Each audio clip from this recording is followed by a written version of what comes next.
चलें जी, कहाँ थे हम? कोई भी डिफॉल्टर है भाई, आपने उसको अरेस्ट करना है तो वारंट तो चाहिए ना।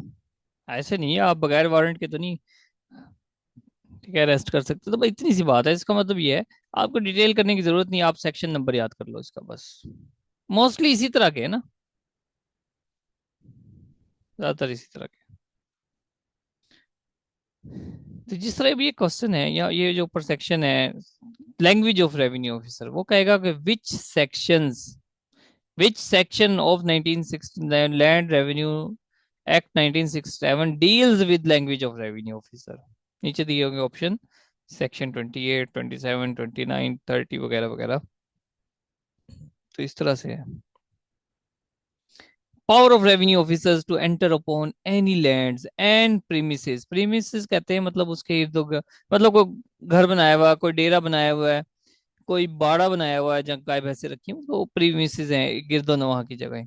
फॉर पर्पज ऑफ मेजरमेंट, आपको अचानक से कोई जरूरत आ जाती है, पब्लिक पर्पज के लिए जमीन यूज करनी है फॉर एग्जाम्पल, तो मेजरमेंट करनी पड़ गई। या वो कौन से मुरब्बे में रह रहा है, कीवर्ड नंबर वगैरह कौन सा है, मेजरमेंट करनी पड़ जाती है। तो भाई उसके पास अख्तियारात हैं रेवेन्यू ऑफिसर के पास, कि वो देखे। अब यहाँ पर ध्यान से समझें, रेवेन्यू ऑफिसर, हाँ भी रेवेन्यू ऑफिसर किसको कहते हैं?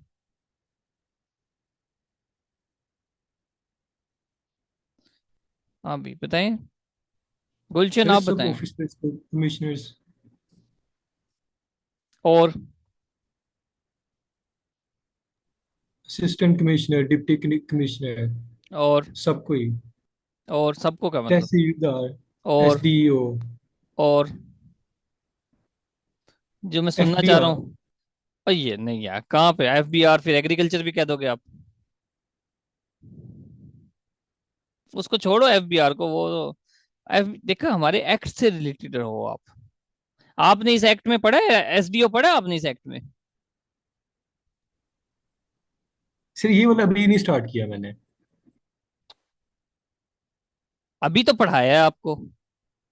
अभी जो क्लासेस ऑफ रेवेन्यू ऑफिसर मैंने पढ़ाया है उसमें एसडीओ पढ़ा है आपने? सर एसडीओ अभी आज की क्लास में। आज आज अभी जो प्रीवियस क्लास हुई थी, एसडीओ पढ़ाया है उसमें कहीं पर लिखा हुआ देखा है? No sir. जो लिखा हुआ देखो, वही सब कुछ है। Okay sir. मैं सुनना चाह रहा था बोर्ड ऑफ रेवेन्यू, कि बोर्ड ऑफ रेवेन्यू भी रेवेन्यू ऑफिसर है। यही था ना क्लासेस में, याद नहीं है? Yes sir. हाँ बस ये बात है। तो पावर ऑफ रेवेन्यू ऑफिसर वो कहीं भी दाखिल हो सकते हैं। It shall be lawful for any revenue officer के वो एंटर हो सकता है मेजरमेंट के लिए, डिमार्केशन के लिए वगैरह वगैरह, provided that, MCQs, provided that. आगे देखिए मैंने लाइन लगा दी है एक ऐसी कि छोड़ो, मुझे नहीं पता कि क्या है। अगर आपने डिवेलिंग हाउस में जाना है जहाँ इंसान रहते हैं, रिहाइश है, 7 डेज नोटिस दो भाई। हो सकता है कोई ऐसी जमीन है जो आप शक है वहां पर मेजरमेंट करनी है, वो वहां पे कमरे डाल के बैठ गए फार्मर लोग, किसान कोई भी। तो आपने मेजरमेंट करनी है कि भाई ये सरकारी जमीन थी, यहाँ पर आप बैठ गए हो आके, मैंने मेजरमेंट करनी है कि कितना हिस्सा है जो गवर्नमेंट की जमीन है।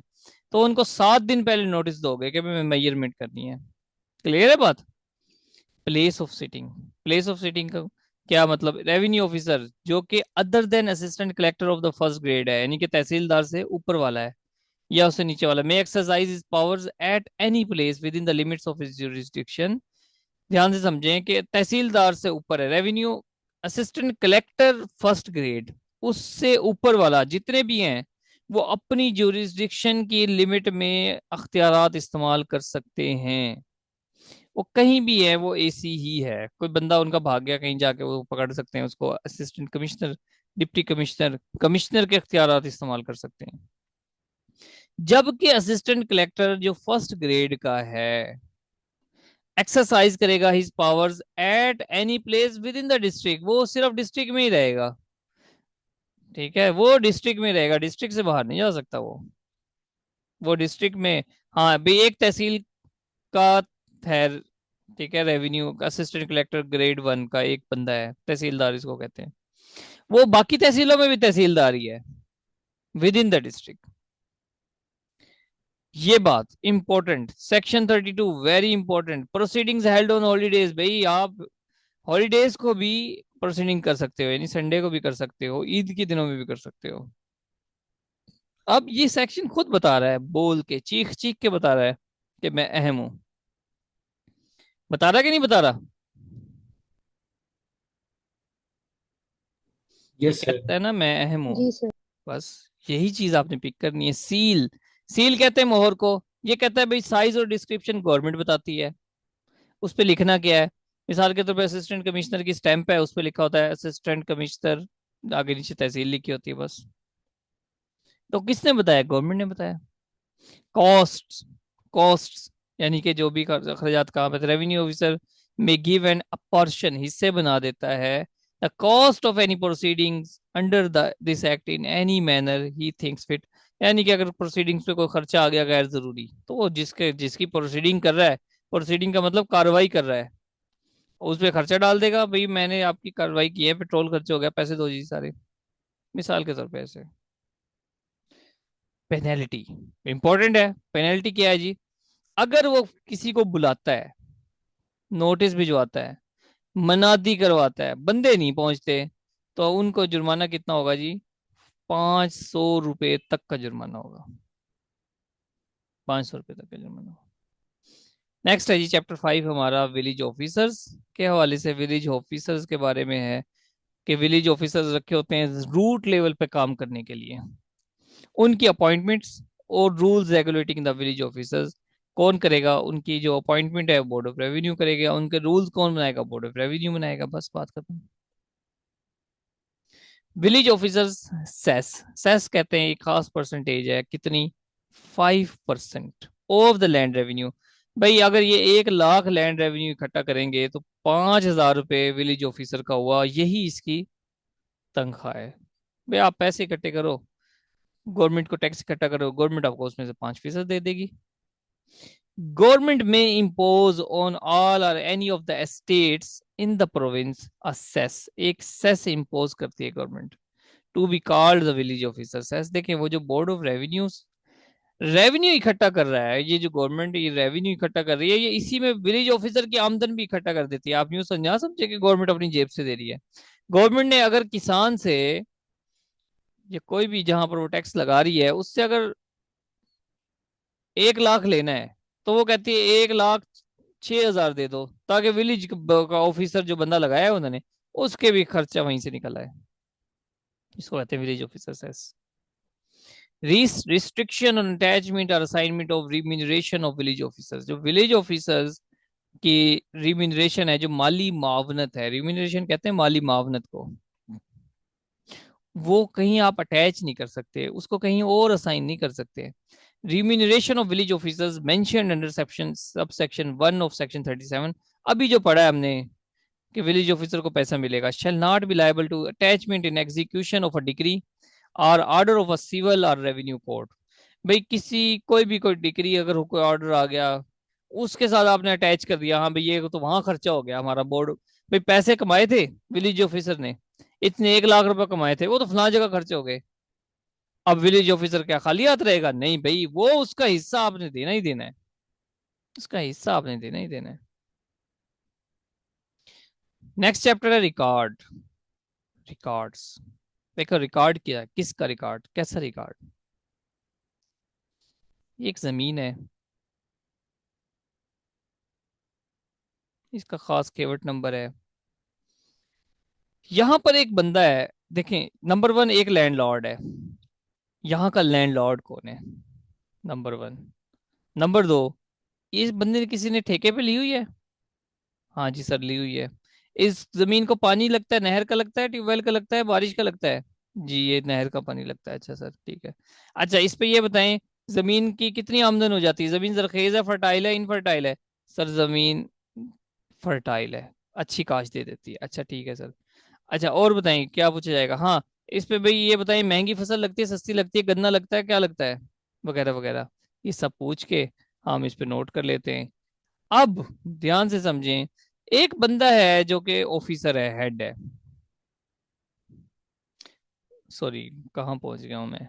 एक बंदा है जो जमीन का मालिक है, वो तो होगा रिकॉर्ड ऑफ राइट, यानी कि उसका फिक्स्ड है कि इस जमीन का मालिक ये है। लेकिन एक ये है कि इस जमीन को जनाब काश्त हो रही है, ये फलां बंदा इसको काश्त कर रहा है, ठेके पे ली हुई है किसी ने 1 साल के लिए, किसी ने 6 महीने के लिए। अब वो 6 महीने बाद वो बदल जाना है, बदल जा रहा है ना। तो इसको हम कहते हैं पीरियोडिकल रिकॉर्ड। भाई अगर बदल जाएगा, दूसरा ठेकेदार आएगा या उसने रिन्यू कराना है, तो आप बताओ, पीरियोडिकली चेंज करेंगे उसको बिल तरतीब। लेकिन एक बंदे की ये जमीन है, वो उसके पास रहनी है, हो सकता है वो 10 साल, 20 साल, 30 साल, 100 साल ना बेचे।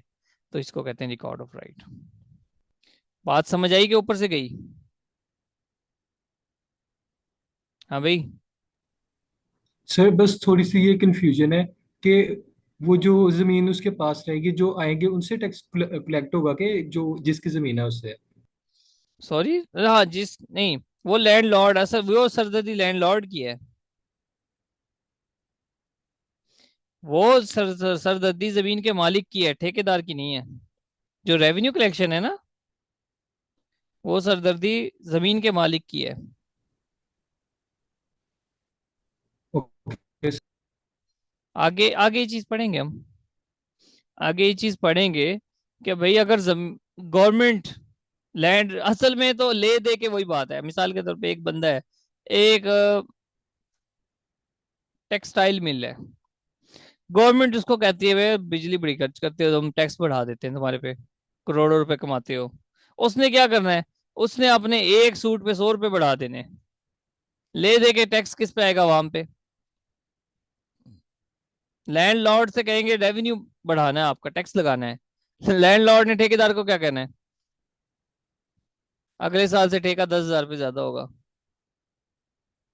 ऐसे है ना? बस ये बात है, यस चलो। सर। जी सर। बस ऐसे ही होता है। Record of rights and document, बहरहाल देने उसने मालिक नहीं होते। Record of rights and documents included therein. भाई बात यह है कि record of rights and documents, यानी कि रिकॉर्ड ऑफ राइट में कौन से डॉक्यूमेंट है? सबसे पहला डॉक्यूमेंट भाई, एक तो ये सब सेक्शन 2 कहता है there shall be a record of right each state, हर स्टेट का एक रिकॉर्ड ऑफ राइट होगा। दूसरी बात ये कि अभी फॉलोइंग डॉक्यूमेंट्स बनाएंगे, इसमें एक स्टेटमेंट होगी और उस स्टेटमेंट में 3 बातें होगी। सबसे पहली बात कि पर्सन लैंड ओनर है या टीनेंट है, कौन है जी जमीन पर? टीनेंट है जी, लैंड ओनर है, अच्छा। दूसरी बात ये कि इंटरेस्ट ऑफ पर्संस कौन कौन से हैं, इस जमीन के मालिकान कौन कौन है। इस जमीन के भाई भाई एक कोई भी एस्टेट है उसमें काफी सारे बंदे होते हैं ना, तो उसके बारे में वो बताएगा। नंबर 3, रेंट कितना दे रहा है, लैंड रेवेन्यू कितना दे रहा है, रेट्स कौन कौन से लग रहे हैं, सेसेस कितने चल रहे हैं विलेज ऑफिसर के, अदर पेमेंट्स क्या चल रही हैं, ये जनाब एक स्टेटमेंट है। फिर ये होगा कि यहाँ पर राइट्स एंड लाइबिलिटीज क्या है स्टेट की, जो लोकल होती हैं, इसमें कोई खास बात नहीं। दूसरी बात, मैप ऑफ द स्टेट होगा। बस ये 3 बातें, ये रिकॉर्ड ऑफ राइट में होता है। आपके पास एक रजिस्टर, पटवारी के पास एक रजिस्टर होता है, पटवारी इसको बिल्डअप करता है अपने मुंशियों से कहलवा के, जो प्राइवेट उसने रखे होते हैं। Making of special revision of record of right. अब रिकॉर्ड ऑफ राइट की वैसे होती है 10 साल बाद या 25 साल बाद रिकॉर्ड ऑफ राइट की रिवीजन होती है। लेकिन अगर बोर्ड ऑफ रेवेन्यू कहे तो वो स्पेशल रिवीजन भी हो सकती है। उसके लिए एक नोटिफिकेशन देना होगा, स्पेशल रिवीजन हो जाएगी। स्पेशल रिवीजन तब होती है बेसिकली जब लैंड रेवेन्यू इन्होंने बढ़ाना हो ना, फिर स्पेशल रिवीजन होती है। देखें,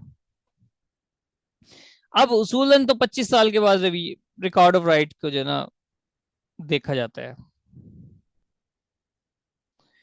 लेकिन अब सैलाब आया है ना, गवर्नमेंट के तो मजे लग गए। किस तरह? बाहर से इमदादें लेंगे, उसमें से शेयर ले लेंगे अपना। अब ये जो सैलाब आया, इससे खरबों रुपए का खसारा हो गया। मुल्क को ही कह लें, मुल्क को ही हो ना, खरबों रुपए का नुकसान खसारा, आम आदमी को भी आएगा। ये पानी नीचे चला जाएगा 3 महीने के बाद, लेकिन जमीन की जरखेजी कई गुना बढ़ जाएगी। कोई है ऐसा जो फार्मर जिसका बैकग्राउंड हो?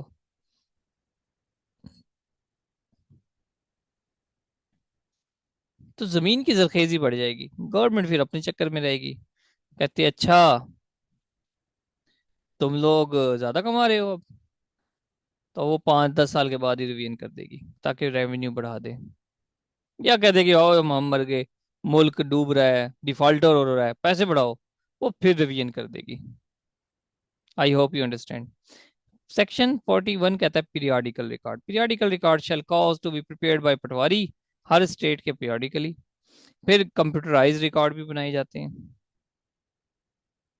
Procedure for making of record, record बनाने का प्रोसीजर क्या है? अच्छा जी, ये थोड़ा सा समझ लेना ध्यान से।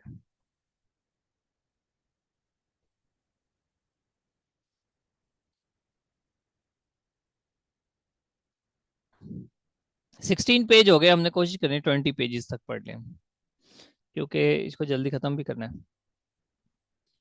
सिलेबस ज्यादा है लेकिन टाइम कम है, थोड़ी सी ज्यादा है।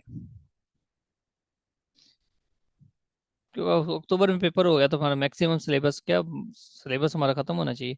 Making of that part of periodical record which relates land owner. देखो सेक्शन 42 कहता है कि भाई पीरियोडिकल रिकॉर्ड वो बनाना है जो लैंड ओनर से रिलेटेड है, और पीरियोडिकल रिकॉर्ड बनाना है जो अदर पर्सन से रिलेटेड है, सेक्शन 43। तो हम पहले लैंड ओनर्स का पढ़ते हैं कि लैंड ओनर से रिलेटेड पीरियोडिकल रिकॉर्ड उसको कैसे बनाना है।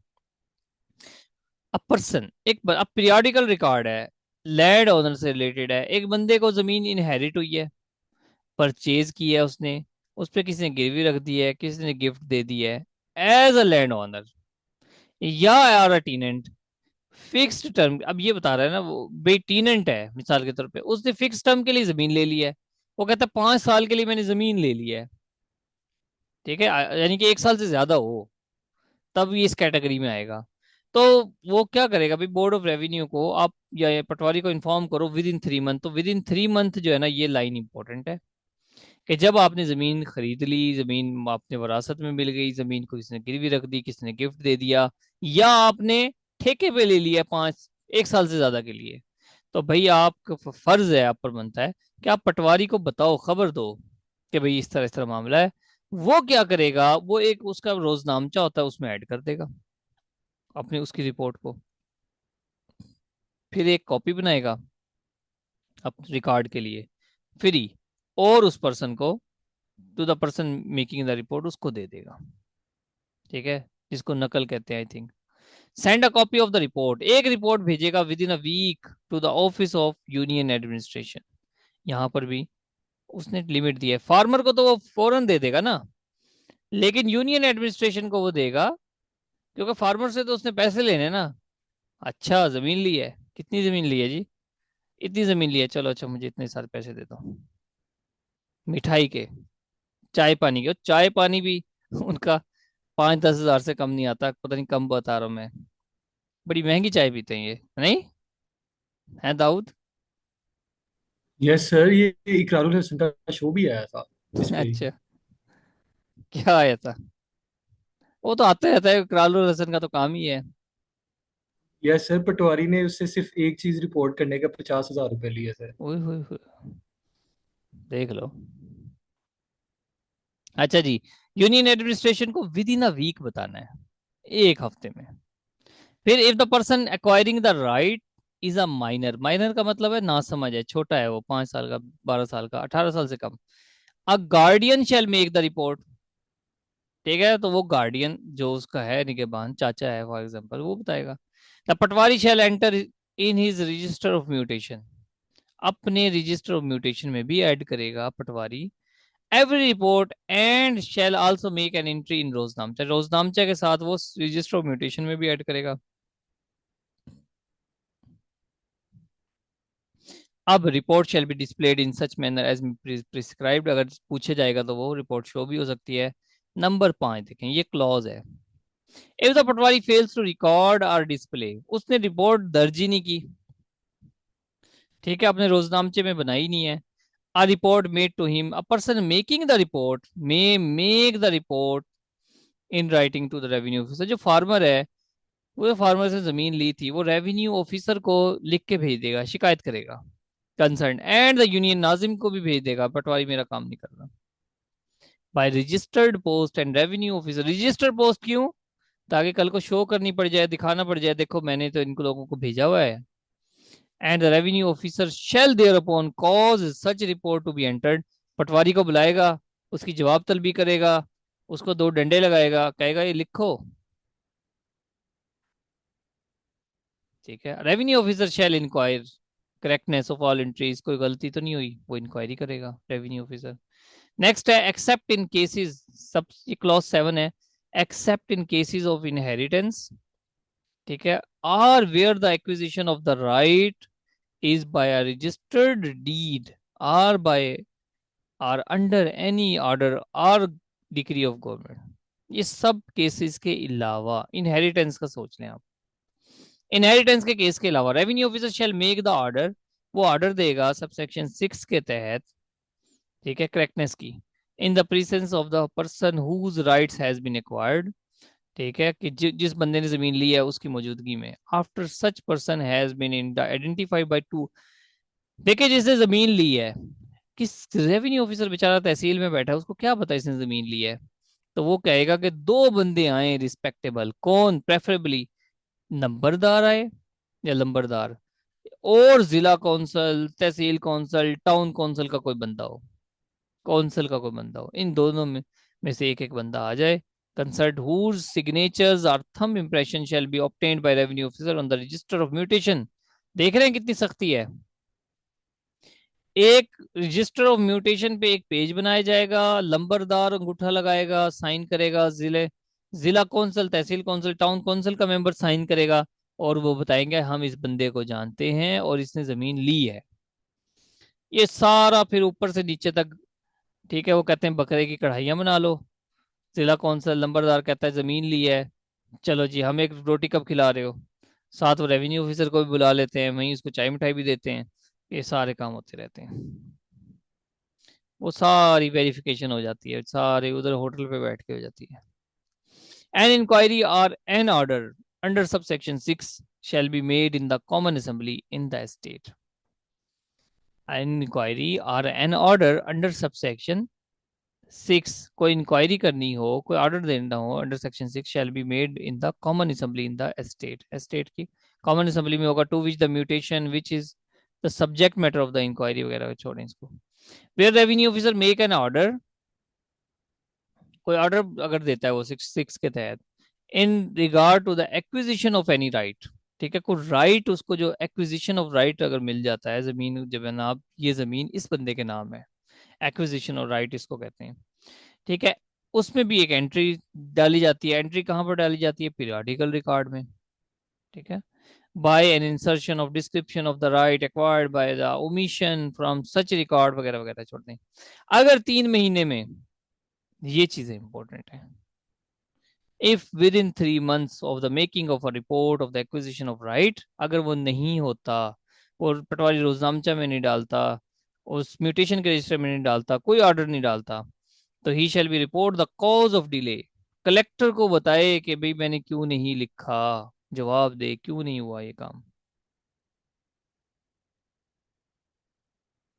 Revenue officer, the revenue officer shell in prescribed manner send the gist of order, अब एक खुलासा बनाएगा, जिस्ट कहते हैं खुलासे को, और ऑर्डर का, ये बंदा था, इसकी जमीन थी, इसने खरीदी, इतने में खरीदी, ठीक है, वगैरह वगैरह, इस तरह से खुलासा बना के वो भेजेगा हायर ऑफिस को, यूनियन एडमिनिस्ट्रेशन को, और अपने पास भी रखेगा। हाँ भाई चैप्टर पूरा कर देना। चलो, क्योंकि 2 घंटे हो गए हमारी क्लास को, इससे ज्यादा कैपेसिटी स्टूडेंट्स की होती नहीं है, यस सर। लेकिन चलें इसको थोड़ा सा वाइंड अप कर लेते हैं, ये क्लोज कर दें बात को ना, अभी वही बातें चल रही हैं, एक टॉपिक पूरा हो जाएगा। Report of acquisition of right act, जब भी आप जमीन लेते हो तो आपने इसको रिपोर्ट करना है, 42A कहता है, किसको रिपोर्ट करना है, कोई भी inheritance, purchase, mortgage, gift, report करो एक्विजिशन राइट को अराजी रिकॉर्ड सेंटर, ये अराजी रिकॉर्ड सेंटर को करना है। ये अलग है जनाब, ये थोड़ा सा एक पैरेलल डिपार्टमेंट बना दिया गया है ऑनलाइन करने के लिए, ये उनको भी हमने रिपोर्ट करना है, 42A कह रहा है, making of that part of periodical record which relates to other person. 41 क्या था, लैंड ऑनर से रिलेटेड, और 43 क्या है, अदर पर्सन। तो यहां पर दो चीजें हैं भाई, अगर तो वो डिस्प्यूटेड है, अगर अनडिस्प्यूटेड है, पीरियोडिकली आ रहा है ना कोई भी अदर पर्सन रिलेटेड, अगर वो अनडिस्प्यूटेड है, कोई लड़ाई लड़ाई झगड़ा नहीं है, तो पटवारी ऐड कर देगा एंट्री, कोई मसला नहीं है। लेकिन अगर वो डिस्प्यूटेड है, वहां पर लड़ाई है, तो पटवारी क्या करेगा, रजिस्टर ऑफ म्यूटेशन में ऐड करेगा, deal with in the manner provided in subsection 6। Subsection 6 क्या थी, कि रेवेन्यू ऑफिसर इंक्वायरी वगैरह करेगा, ठीक है, लंबरदार के साइन लेगा, यूनियन काउंसिल के साइन लेगा, ये सब प्रोसेस करना पड़ेगा, तब जाकर वो फाइनल करेगा अगर डिस्प्यूटेड हुआ तो। डेटर्मिनेशन ऑफ डिस्प्यूट, चलिए यहाँ तक 48 तक करेंगे, पेनल्टी तक। सर 43 को रिपीट कर दें। 43 वो कह रहे हैं, देखें जी, एक तो होता है लैंड ऑनर जिसने जमीन ली है, मिसाल के तौर पर इनहेरिटेंस है और सब कुछ। एक अदर पर्सन से, अदर पर्सन में कोई जो भी आएंगे, अदर पर्सन जमीन ले ली है पीरियोडिकली, ठीक है, पीरियोडिकल रिकॉर्ड में ऐड करना है। अब अगर तो जमीन पे कोई झगड़ा नहीं है, एक बंदे ने जमीन बेची, आपने अक्सर देखा होगा, ये जमीन शेख अब्दुल गफूर की मलकियत है, इसका मतलब क्या होता है, उसका सौतेला भाई पीछे पड़ा हुआ जमीन बेचने के, वगैरह वगैरह कुछ भी। तो वो अगर डिस्प्यूटेड है या अगर अनडिस्प्यूटेड है, फिर तो पटवारी उसको अपने रिकॉर्ड में ऐड कर लेगा, कोई मसला नहीं है। लेकिन अगर उस पर डिस्प्यूट है, लड़ाई झगड़ा है, तो पटवारी उसमें एंटर करेगा data in the register of mutation में। किस तरह से, वो जो ऊपर हमने सब क्लॉजेस पढ़े ना, क्लॉजेस या सब सेक्शन 6 से 11 तक जो पढ़े हैं, वो सारे रूल अप्लाई होंगे, वो आप पढ़ोगे ना दोबारा से, वो आपको भी पता लगेगा वो रूल्स क्या थे। कि भाई जस्टिफिकेशन दें कि ये वाकई ही जमीन इस बंदे ने ली है, इस पे कोई झगड़ा नहीं है, इस पे लंबरदार साइन करे, अंगूठा लगाए, इस पे यूनियन काउंसिल का बंदा साइन करे, अंगूठा लगाए, ठीक है, इस तरह के सारे जो रूल्स हैं वो ऊपर वाले अप्लाई होंगे। Determination of dispute, if during the making कोई गलती हो जाती है जी रिकॉर्ड बनाते वक्त, और डिस्प्यूट हो जाता है, तो कौन हल करेगा, रेवेन्यू ऑफिसर, जिसने वो बनाया है, जो उसके सबॉर्डिनेट ने बनाया है, वो रेवेन्यू ऑफिसर हल करेगा। If in any such dispute revenue officer is unable to satisfy himself, revenue officer नहीं भी उसको हल कर सकता, ठीक है, as to which of the parties thereto is in possession of any property to which the dispute relate, तो फिर क्या करेगा, अगर रेवेन्यू ऑफिसर है, मिसाल के तौर पे तहसीलदार है, नहीं कर पा रहा उसको, ठीक है, असिस्टेंट कलेक्टर ग्रेड 1 है, नहीं सेटिस्फाई करवा रहा, कर पा रहा उस डिस्प्यूट को, तो क्या करेगा वो, देखें इसमें दो दो बातें हैं।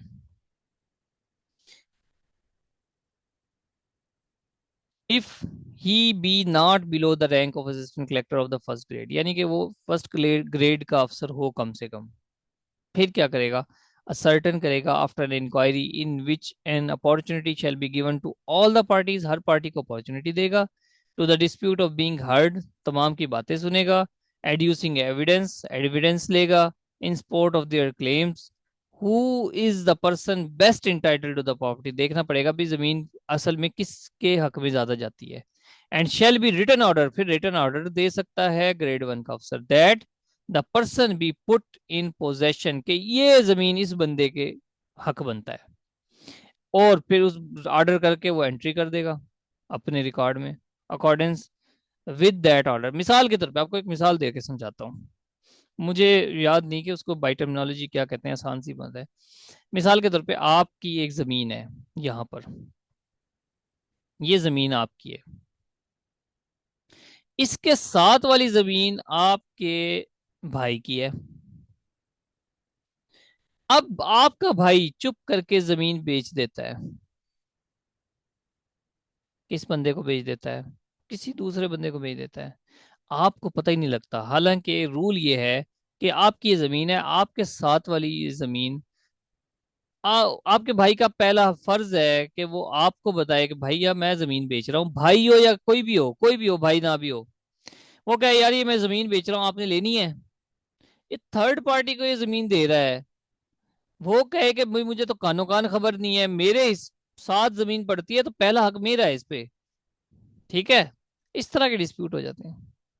अगर वो असिस्टेंट कलेक्टर फर्स्ट ग्रेड से नीचे का रैंक है ना, तो वो रिपोर्ट करेगा to the matter, assistant collector grade 1 के बंदे को रिपोर्ट कर देगा, पहुंचा देगा उस पर खबर के वो डील कर ले।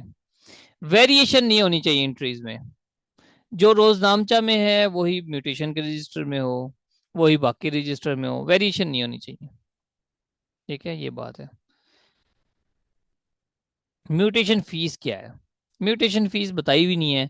वो कह रहा है कि जनाब आपके पास स्केल ऑफ फीस होता है, हर साल रिन्यू होता है, उसमें जो लिखा हुआ है वही म्यूटेशन फीस होगी। ठीक है, वैल्यूएशन टेबल से ये कैलकुलेट होती है। Obligation to furnish information necessary for the preparation of record. कोई भी रिकॉर्ड, यानी कि अगर जमीन ली दी गई है वगैरह वगैरह, तो फर्ज है कि बंदे पर कि भाई वो इंफॉर्मेशन पहुंचाए। any person whose rights, interests, liabilities are entered in any record register, वो bound to produce his inspection वगैरह वगैरह। पेनल्टी, अगर वो रिपोर्ट नहीं देता विद इन 3 मंथ मैंने जमीन ली है वगैरह वगैरह, उस पर कितना जुर्माना होगा? 500 रुपये, सिर्फ 500 रुपये। 500 से ज्यादा नहीं हो सकता। एक मिनट यार, ये चैप्टर खत्म होने वाला होगा? नहीं, चलें बस इतना ही कर लेते हैं, 48 तक करें। अब हम थोड़ा सा, हमारे पास 2 5 1 मिनट हैं, हम इसको देखते हैं जी।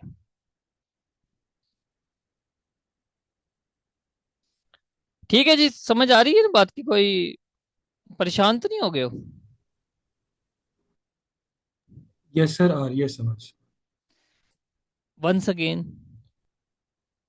नंबर 1 देखें, अगर एसडीओ की पोस्ट बहुत तकड़ी पोस्ट है। आप में से जो भी मतलब अगर प्राइवेट जॉब वगैरह काम करते हैं कहीं भी, ये चीज़ याद रखें, आप कम से कम देखें, टाइम तो ज़्यादा है नहीं, आप कम से कम 7 से 8 घंटे आपने पढ़ना है, जो भी पढ़ सकते हैं जो स्टूडेंट्स। 7 से 8 घंटे पढ़ें, मेहनत करें, फिर बात बनेगी। अच्छा खैर, हम अब डिफरेंस क्रिएट करने की चाह रहे हैं कि भाई आप में और बाकी स्टूडेंट्स की तैयारी में किस तरह से डिफरेंस क्रिएट होगा। ये सर देखिए, आपकी आवाज़ कट रही है। ओ यार, अभी अभी ठीक होगी? ठीक है अभी? अभी भी डिस्टॉर्शन है? आपके पास होगा इशू दाऊद। यस सर, अभी भी कट रही है आपकी। बाकी कोई स्टूडेंट सर वेरीफाई मेरे कर? पास भी ऐसे याद है। बस वो नेट कहता है वो लंबी क्लास हो गई है, बस कर दो। हाँ भाई, बाकी और कोई बताए, वेरीफाई करे, अभी ठीक है? सबा, निमरा,